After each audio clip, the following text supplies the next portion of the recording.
Seperti yang terlihat pada video tersebut, merupakan salah satu bentuk pelanggaran hak anak, di mana terjadi kekerasan pada anak.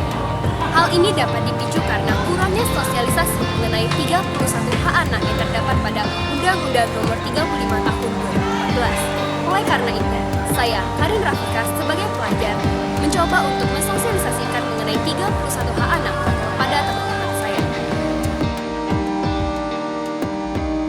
31 hak anak antara lain contoh kasus bullying dan juga labelling merupakan salah satu contoh pelanggaran hak anak, di mana kasus tersebut melanggar hak anak untuk mendapatkan perlindungan dari perampasan kebebasan.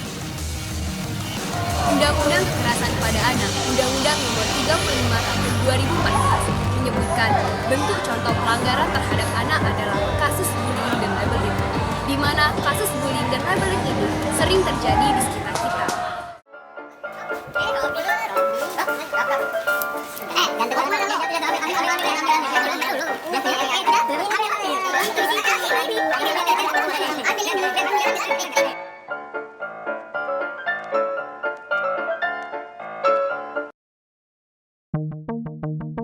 Saya, Karin Rafika, sebagai pelajar serta Ketua Divisi Humas Forum Anak Provinsi Sumatera Selatan, percaya dimulai dari hal kecil akan membawa perubahan yang besar. Oleh karena itu, stop bullying dan stop labeling.